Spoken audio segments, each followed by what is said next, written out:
प्यारे दोस्तों, आज मैं आपको एक पत्थर के राजकुमार की कहानी सुनाने वाली हूँ कि आखिर ऐसा क्या हुआ कि राजकुमार का आधा बदन पत्थर का और आधा इंसान का बना हुआ था। तो कहानी को पूरा जानने के लिए वीडियो में आखिर तक बने रहिएगा और चैनल को प्लीज सब्सक्राइब कर दीजिएगा।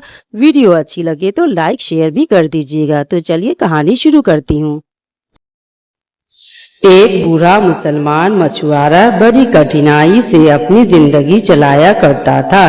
कभी कभी तो उसके बच्चे को भूखे सोना भी पड़ जाता था। मछुआरा नियम से रोज सवेरे उठकर सूरज निकलने से पहले नदी के किनारे पहुंच जाता और सिर्फ 4 बार उसमें जाल डाला करता था। एक रोज सुबह सवेरे नदी के किनारे पहुंचकर जाल डाल दिया।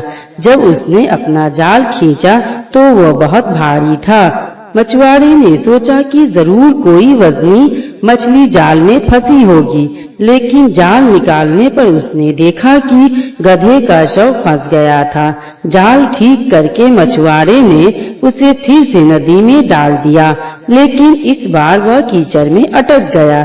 दुखी होकर मछुआरे ने तीसरी बार जाल पानी में डाला तो गुठली और कंकरों के अलावा उसे कुछ नहीं मिला। सूरज निकल आया है, यह देखकर बूढ़े मछुआरे ने अल्लाह से दुआ की, या अल्लाह, मैं नदी में रोज सिर्फ 4 बार ही जाल डालता हूँ, 3 बार डाल चुका हूँ, अब सिर्फ 1 बार डालना बच गया है। अगर अब भी कुछ न मिला तो मेरे बच्चे दिन भर भूखे रहेंगे। यह कहकर मछुए ने चौथी बार जाल डाल दिया और उसे धीरे धीरे खींचने लगा। ऊपर आने पर जाल में से पीतल का एक लोटा निकला। भारी लोटा देखकर उसने अंदाजा लगाया कि वह जरूर ही इसमें खाने की चीजें होंगी।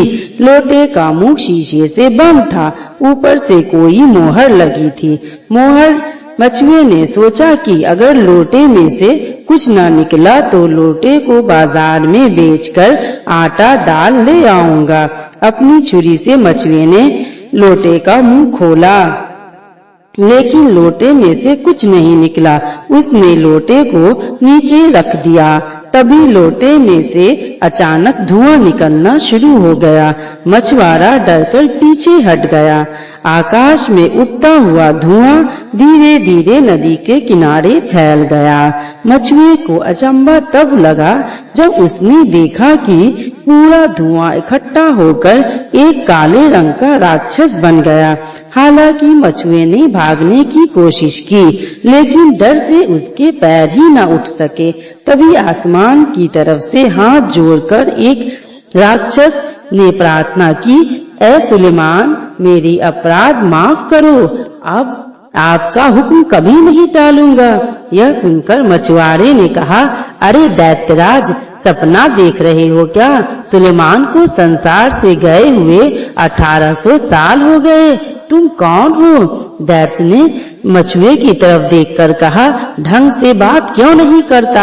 अरे किसे कह रहा है? मछुआ बोला, अगर मैं तुझे उल्लू या गधा कहता तो ज्यादा अच्छा होता।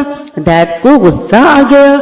उसने कहा, खबरदार, इससे पहले कि मैं तुझे मार डालूं, सभ्यता से बोलो, क्या है जो तुम मुझे मारोगे? तुझे तो मैंने लोटे से आजाद किया है, क्या यही सजा है मेरी? दैत्य बोला, तूने मुझे आजाद किया है, लेकिन यह इसका मतलब नहीं कि मैं तुझे मारूंगा नहीं। तेरी एक इच्छा जरूर पूरी कर सकता हूँ, वह यह है कि तू जैसे कहे तुझे मैं मार दूंगा। मछुआरा घबराकर बोला, यह मजाक आपके मुंह से अच्छा नहीं लगता। मुझे मारकर आपको अपने आप को सजा का भागी मत बनाइए। दैत्य बोला, लेकिन सुलेमान का संपूर्ण सुर असुरों पर अधिपत्य है, लेकिन दुर्भाग्य से मैं और साकर उनके भक्त नहीं थे। सभी बात में हम दोनों उनका विरोध किया करते थे, इसीलिए उन्होंने मुझे आसक नाम के राक्षस से पकड़वा दिया और इस लोटे में बंद कर दिया और इसका मुंह शीशे से बंद करके महातंत्र की मोहर लगा दी। इसके बाद एक भयंकर निशाचर द्वारा गहरे पानी में फिकवा दिया। जब मैं सागर में डाल दिया गया तो मैंने प्रतिज्ञा की कि जो कोई मुझे 1 शताब्दी के अंदर निकालेगा उसे मैं धनवान बना दूंगा। लेकिन 200 साल बीत गए और किसी ने मुझे लोटे से बाहर नहीं निकाला। फिर मैंने प्रतिज्ञा की, जो मुझे आगे शताब्दी में निकालेगा मैं उसे पूरी जमीन सारी धरती दे दूंगा। लेकिन मुझे तब भी किसी ने नहीं निकाला। तीसरी बार मैंने प्रतिज्ञा की, जो व्यक्ति मुझे इस शताब्दी में निकाल देगा मैं उसको सम्राट बना दूंगा और उसकी सेवा में उपस्थित होकर रोज उसकी 3 इच्छाएं पूरी करूंगा। वह शताब्दी भी बीत गई। तब मैंने गुस्सा होकर कसम उठाई कि अब जो कोई मुझे निकालेगा मैं उसको मार डालूंगा। आज वह समय आ गया है। दैत्य की बातें सुनकर मछुआरा मुंह खुला का खुला रह गया। वह बोला, स्वामी, अपनी प्रतिज्ञा भंग करके मेरे बच्चों पर दया करो, मेरा अपराध क्षमा कर दो। दैत्य सिर हिलाकर बोला, मैं तुझे माफ नहीं कर सकता। जब मछुए ने देखा कि दैत्य किसी प्रकार मान ही नहीं रहा है तो वो सोचकर बोला कि महाशय, मैं बड़े अचंभे में हूँ कि आप जैसा इतना बड़ा दैत्य इस छोटे से लोटे में कैसे आ जाएगा। अगर आप अपने पैर भी इस लोटे में रखें तो इसमें नहीं आ सकता। आप मुझसे झूठ कहते हैं कि आप इस लोटे में बंद थे। दैत्य ने मछुए को बहुत विश्वास दिलाया, पर मछुए ने उसकी बात नहीं मानी और बोला कि मुझे तभी विश्वास आएगा जबकि आप अपना विशाल बॉडी इस लोटे में बंद करके दिखाएंगे। दैत्य धुआं धीरे धीरे लोटे में घुस गया और बोला, ऐ मछुए, अब तुझे विश्वास हुआ या नहीं? देख, मेरा पूरा शरीर इस लोटे में ही है। मछुए ने झट से लोटे का मुंह बंद कर दिया और बोला, यकीनन तुम समुद्र में फेंके जाने के काबिल हो। यही नहीं, अब मैं समुद्र के किनारे घर बनाकर रहूंगा ताकि अगर कोई भूला भटका इधर आ भी निकले तो मैं उससे कह दूं कि यहाँ एक भयंकर दैत्य रहता है। आपने को लोटे में फिर से कैद देख दैत्य बोला, दोस्त, मैं तो तुमसे मजाक कर रहा था, तुमने सच ही मान लिया। मछुए ने कहा, दुष्ट, तेरी चाल में अब मैं नहीं आऊंगा, तू तो पानी में ही ठीक है। यह कहकर वह वहां से चलने लगा। दैत्य उसे जाता देखकर बोला, यदि तू मुझे बंधन मुक्त कर देगा तो मैं अनेक उपकार करूंगा। नहीं नहीं, मैं तुझे आजाद नहीं कर सकता, मुझे तुझ पर विश्वास नहीं। मैं जानता हूँ कि बाहर निकलते ही तू मुझे खा जाएगा। दैत्य बोला, मित्र, अब मैं ऐसा अपराध नहीं करूंगा। अगर तुम मुझे बाहर निकालोगे तो मैं तुझे एक ऐसा उपाय बताऊंगा कि तुम अमीर हो जाओगे। मछुआरा बोला, तेरी बात का मुझे यकीन नहीं है। अगर तुम उसी महामंत्र की सौगंध खाते हो तो मैं तुम्हें स्वतंत्र कर सकता हूँ। इस प्रकार दैत्य से 3 वचन लेकर मछुए ने उसे मुक्त कर दिया। बाहर निकलकर दैत्य ने लोटा पानी में फेंक दिया और मछुए से बोला, मेरे पीछे चले आओ। कुछ देर बाद पहाड़ियों की कतार के किनारे किनारे चलते हुए दोनों बड़े बगीचे में पहुंच गए। यहाँ पर 4 टीलों के बीच साफ पानी से भरा एक सरोवर था जिसमें बहुत तरह की मछलियाँ थी। मछुए ने खुश होकर उसमें जाल डाला। 4 रंग की सफेद, पीली, लाल, काली चारों मछलियाँ उसके जाल में फंस गईं। दैत्य बोला, इन चारों को राजा को जाकर दे देना, वह तुझे इनाम में पैसे देगा। इस सरोवर में रोज सिर्फ एक बार ही जाल डाला करना। इतना कहकर दैत्य ने जमीन पर पैर मारा। जमीन में एक लंबा सुराख हो गया। दैत्य उसी में विलीन हो गया। मछुआरा उन्हीं चारों मछलियों को लेकर राजा के पास पहुंचा। राजा ने खुश होकर मछुए को 4 स्वर्ण मुद्राएं पुरस्कार में दी और मंत्री को कहा कि इन मछलियों को राजा ग्रीक की भेजी हुई रसोयाइन को दे आओ। मछुआरा सोने की पाकर बहुत खुश हुआ और खुशी से अपनी जिंदगी चलाने लगा। उस रसोयाइन ने मछली को धो दिया और घी में भुनने के लिए छोड़ी। जब वह एक ओर से भुन गई तो उन्हें दूसरी ओर पलटा। उन्हें दूसरी तरफ पलटते ही पाकशाला की दीवार फट गई और एक खूबसूरत औरत छड़ी हाथ में लेकर मछली के बर्तन के पास खड़ी होकर मरी हुई मछलियों से कहने लगी, मछली, वचन से बंधी मछली, तू अपने प्रण पर डटी रहना। खूबसूरत युवती ने फिर यह बात कही तो चारों मछलियां जिंदा होकर बोली, सच है, जब तुम्हें हमसे मोहब्बत है तो क्यों न हम तुम्हारी भक्त बने। जब तुम अपना कर्ज चुकाओ तो हमें भी मुक्त कर देना। यह सुनकर वह खूबसूरत मछलियों के बर्तन को उलट पलट कर गायब हो गई और दीवार पहले की तरह दिखाई देने लगी। यह घटना देखकर रसोइयाइन बेहोश हो गई। जब उसे होश आया तो मछलियां जलकर राख हो चुकी थीं। वह रोने लगी और सोचने लगी कि मैं राजा को यह बात कैसे बताऊंगी, वो तो मेरा यकीन ही नहीं करेगा। तभी मंत्री ने आकर पूछा कि मछलियां पक गई क्या। रसोइयाइन ने पूरी घटना कह सुनाई। मंत्री को बड़ा आश्चर्य हुआ। राजा गुस्सा होंगे यह जानकर मंत्री ने मछुए को फिर बुलाया और कहा कि तुरंत ही इसी तरह की 4 मछलियां लाकर दो। मछुआरा बोला कि आज तो माफ कीजिए, कल जरूर लाकर दूंगा। दूसरे दिन जब मछलियां आ गई तो मंत्री ने उन्हें अपने सामने बनवाया। रसोइयाइन ने मछली पहले की तरह घी में भुनने को छोड़ी।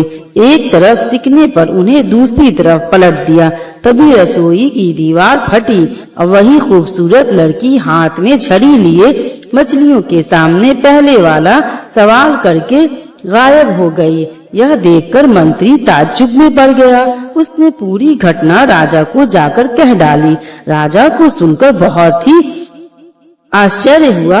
मछुए को बुलाकर फिर उसी तरह की 4 और मछलियां लाने को आज्ञा दे दी। तीसरे दिन मछुए ने वैसी ही मछलियां ला दी। राजा ने उसे 400 सोने की मुद्राएं दी। राजा ने अपने सामने एक सुनसान घर में मछलियां पकवाई। मंत्री ने दरवाजा बंद करके मछली को तेल में छोड़ी। जब वह एक तरफ भुन गई तो राजा ने सावधान करके दूसरी ओर पलटी। तभी पीछे की तरफ से दीवार फाड़कर एक राक्षस सेवक की भेष में छड़ी लिए निकल आया और मछलियों के बर्तन के नजदीक आकर बहुत ही भयानक आवाज में बोला, मछलियों तुम अपनी प्रतिज्ञा पर अटल रहो। मछलियों ने जैसे ही हाँ कहा, राक्षस ने मछलियों का बर्तन पलट दिया और खुद उसी दीवार में समाकर गायब हो गया। यह देखकर राजा हैरान रह गया। उसने मछुए को बुलाकर पूछा कि तू ये मछलियां कहाँ से लाता है। मछुए ने बता दिया। मंत्री बोला, मैं उधर ही शिकार के लिए जाया करता हूँ, सब कुछ मेरा देखा हुआ है, लेकिन तेरा बताया हुआ सरोवर तो मैंने आज तक नहीं देखा। मछुए ने राजा से बोला कि यहाँ से सरोवर कितनी दूर है। कोई 3 घंटे का रास्ता है। नम्रतापूर्वक मछुआ बोला। राजा ने दल बदल के साथ सरोवर की ओर प्रस्थान किया। मछुए के साथ सब लोग वहां पहुंचकर सरोवर को आश्चर्य से देखने लगे। राजा वहीं डेरा डालकर मंत्री से बोला कि मैं इस सरोवर का रहस्य जानना चाहता हूँ। मैं जाता हूँ, मेरी गैर हाजिरी में कुछ बाधा न पड़े, इसलिए मेरे जाने की खबर किसी से न कहना। मुमकिन है कि प्रजाजन आंदोलन करके यह कहावतों से अविश्वास फैलाए। जब तक मैं न लौटूं तुम यहीं रहना। मंत्री से यह कहकर गुप्त छुरी हाथ में लेकर राजा पहाड़ों की कतार की ओर चल दिया। थोड़ी देर में राजा पहाड़ों की कतार के पार उतर गया। सामने एक उद्यान नजर आ रहा था। उद्यान की तरफ राजा बढ़ता गया।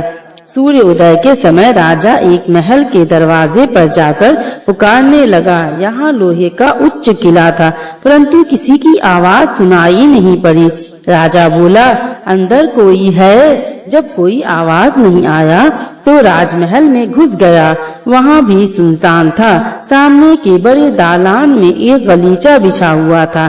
मखमली पर्दे लगे थे जिसमें सोने और चांदी के फूल कढ़े हुए थे। बारादरी के बीच में साफ सुथरा पानी से भरा एक कुंड था जिसके चारों कोनों पर सोने के शेर बने थे। हर एक शेर के मुंह से फव्वारे फूट रहे थे। शेरों के मुंह से फव्वारों के रूप में निकलता हुआ गुलाब का अर्क मोती बिखेरता नजर आ रहा था। दुर्ग के तीन ओर बगीचा था। राजा एक वाटिका में बैठकर फूलों का मजा लेने लगा। तभी एक भयंकर आवाज आई। राजा ने पीछे का पर्दा उठाकर देखा। एक सिंहासन पर बैठा हुआ एक नवयुवक जोर जोर से रो रहा था। सिंहासन पर बैठे हुए नवयुवक ने राजा से कहा, माफ करना, मैं अपाहिज आपका स्वागत नहीं कर पाया। राजा बोला, नहीं नहीं, इसकी जरूरत नहीं, तुम्हारी हालत देखकर दुख होता है। मैं आपकी क्या मदद कर सकता हूँ? अगर इस सरोवर की मछलियों के संबंध में और अपने रोने का कारण बता सको तो बहुत कृपया होगी।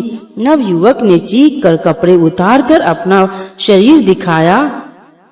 उसका आधा बदन पुरुषकार और कमर से नीचे पत्थर का था। वह बोला कि आप यह रहस्य सुनने की इच्छा रखते हैं तो सुनिए। नवयुवक बोला, मैं राजकुमार हूँ। मेरे पिता का नाम महमूद शाह था, जो 4 मुख्य पहाड़ों के स्वामी थे। जहाँ अब सरोवर है, पहले उसी जगह पर हमारी राजधानी थी। जब मेरे पिता का स्वर्गवास हुआ तो राज्य पर मेरा पूरा अधिकार हो गया। चाचा की लड़की के साथ मेरा विवाह पहले ही हो चुका था। 5 साल तक हमारे जीवन सुखी रहा, लेकिन धीरे धीरे पत्नी के प्रेम में अंतर आता गया। एक दिन जब मैंने इसकी वजह के बारे में जानकारी करनी चाही तो मुझे पता चला कि वह मेरे एक दोस्त से शादी करना चाहती थी, जो कि मेरे महल से कुछ ही दूरी पर रहता था। यह जानकर मैं बहुत गुस्सा हुआ और एक रात उसके मजा चखाने के लिए उसके महल में जा पहुंचा। वहां उस समय अपने पलंग पर वो सोया हुआ था। मैंने उस पर तलवार का वार किया। एक दिल को हिला देने वाली चीख से घर बाग और आसमान कांप उठे। मैं बिजली की तरह नीचे कूदकर तेजी से भागता हुआ अपने कमरे में पहुंचा और चुपचाप सो गया। सवेरे उठकर मैं राज्यसभा में गया। वहीं मुझे पता चला कि मेरा धोखेबाज दोस्त मरा नहीं था, बल्कि जिंदा था। मेरा वार शायद हल्का पड़ गया था। उसी के बारे में सोचता हुआ जब शाम को मैंने महल में वापस लौटकर आया तो मैंने रानी को मैले कपड़े पहने देखा। बालों को खोलकर मुझे गुस्से से भरी नजरों से देखती हुई वह बोली कि तूने ही मेरे होने वाले शौहर को घायल किया है। मैं तुझे जिंदा नहीं छोड़ूंगी। यह सुनकर मुझे गुस्सा आ गया और मैं तड़प उठा और उसे मार डालने के लिए अपनी म्यान से तलवार खींच ली। लेकिन जैसे ही मैंने उसे मारना चाहा, उसने एक मंत्र पढ़कर मेरा आधा शरीर पत्थर का बना दिया। जब मुझे होश आया तो मैंने अपने आप को इसी जगह पड़े पाया। उस दुष्ट ने मेरे राज्य सरोवर के रूप में बदल दिया। नागरिकों को उस सरोवर की मछलियां बना डाला। चारों द्वीपों को पर्वत बनाकर सरोवर के चारों तरफ खड़ा कर दिया। वह दुष्ट हर दिन मेरी पीठ पर 100 कोड़े मारती है। इसके बाद वह बकरी के बालों का बदबूदार कंबल मेरे बदन पर लपेटकर मुझे चांदी से जड़े हुए कपड़े पहना देती है। नवयुवक की बातें सुनकर राजा को बड़ा आश्चर्य हुआ। उसने पूछा कि क्या तुमको उस दुष्टा और उसके नए पति के रहने की जगह मालूम है? पत्थर के शरीर वाला युवक बोला, मुझे उस दुष्टा और उसके पति के रहने की जगह के बारे में पक्का पता नहीं है। वैसे वे दोनों यहीं कहीं किसी गुफा में रहते हैं। अगर तुम उनके रहने की जगह जानना ही चाहते हो तो उस दुष्टा का पीछा करो। वह रोज मुझे 100 कोड़े मारने यहाँ आती है। अगले दिन राजा उस युवक के महल में छुपकर बैठ गया और उस दुष्टा के आने का इंतजार करने लगा। थोड़ी देर बाद ही वह दुष्टा महल में आकर उस आदमी पर कोड़े बरसाने लगी। नवयुवक बुरी तरह चीख रहा था। उसके चीखने की आवाज सुनकर राजा का दिल दहल उठा। उसका मन किया कि वह तलवार के एक ही वार से उस दुष्टा का सर उड़ा दे, लेकिन वह अपने आप पर काबू किए रहा, क्योंकि वह जानता था कि राजकुमारी जादू जानती है। अगर वह जरा भी चूक गया तो उसे वह दुष्टा उस नए नवयुवक की तरह ही बना देगी। थोड़ी देर बाद जब वह जाने लगी तो राजा अपने स्थान से निकला और उसका पीछा करने लगा। थोड़ी दूर जाकर वह गुफा में दाखिल हो गई। उसके गुफा में दाखिल होते ही वह वापस युवक के पास पहुंच गया और उसे सारी बात बता दी और दुष्टा के अत्याचार से मुक्ति दिलाने का वादा करके सो गया। अगले दिन वह उस दुष्टा के महल में आने के वक्त से कुछ देर पहले ही उस गुफा की तरफ चल दिया। जिस वक्त वह गुफा के पास पहुंचा, दुष्टा अपने हाथ में कोड़ा लिए बाहर निकल रही थी। उस गुफा से बाहर निकलते ही राजा गुफा में अंदर दाखिल हो गया। उसने अंदर जाकर देखा कि राजकुमार का धोखेबाज दोस्त शराब पीने में मस्त था। उसे इस हालत में देखकर राजा को और भी खुशी हुई। उसने चुपचाप अपने म्यान से तलवार निकालकर एक ही झटके में उसका सर धड़ से अलग कर दिया। फिर राजा ने उसकी लाश एक तरफ एक कोने में छुपा दी और उसके कपड़े पहनकर अपना चेहरा उस जैसा ही बना लिया और पास पड़े पलंग पर जाकर लेट गया और उस दुष्टा के वापस आने का इंतजार करने लगा। थोड़ी देर बाद ही दुष्टा वापस गुफा में आई और राजा को अपना पति समझकर उसके पास बैठ गई।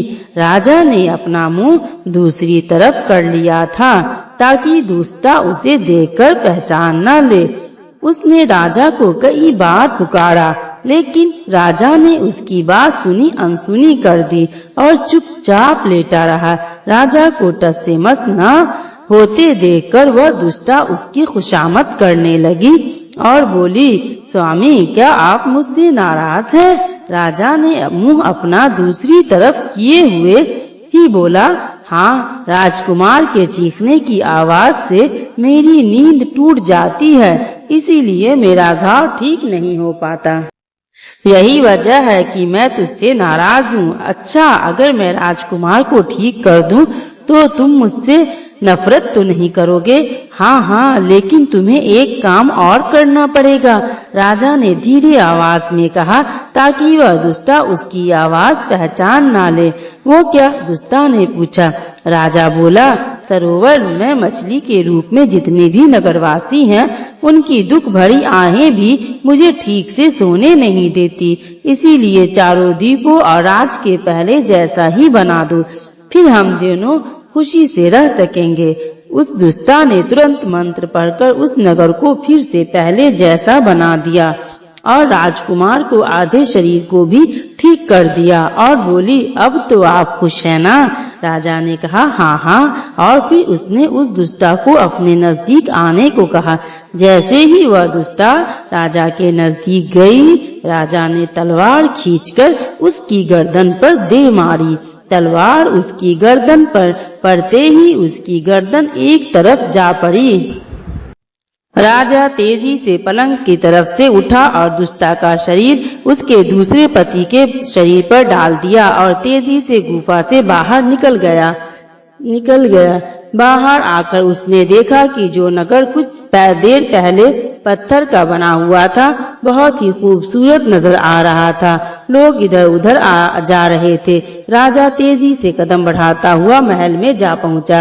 राजकुमार अपने महल में बड़ी खुशी से सरोवर के किनारे टहल रहा था। राजा को आता देखकर राजकुमार राजा के पैरों पर गिर गया। राजा बोला, अब डरो मत, रानी और उसका दूसरा पति दोनों यमलोक पहुंच चुके हैं।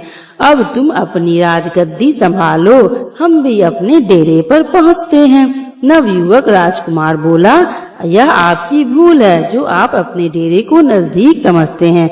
यह उस दुष्टा की धूर्तता थी जो आपके नगर के पास अपने सरोवर इत्यादि बनाए, वरना यहाँ से आपको अपनी राजधानी जाने में 1 साल का टाइम लग जाएगा। राजा बोला, जब मेरा देश इतना दूर है तो कोई बात नहीं, मेरा कोई बेटा नहीं है, मैं तुम्हें अपने राज्य का उत्तराधिकारी बनाता हूँ। फिर राजा 3 सप्ताह वहाँ रहकर अपने देश को लौट गया। तो दोस्तों, इस कहानी से हमें यह सबक मिलता है कि धोखेबाज लोगों का अंजाम हमेशा बुरा होता है और सच्चाई और न्याय को कभी न कभी जीत जरूर मिलती है। उसमें वक्त लगता है लेकिन उसे जीत जरूर मिलती है। हमें हमेशा ईमानदारी और न्याय का रास्ता अपनाना चाहिए, क्योंकि यही सफल और शांति से जीने का रास्ता है। और इस वीडियो को प्लीज़ एक लाइक, शेयर और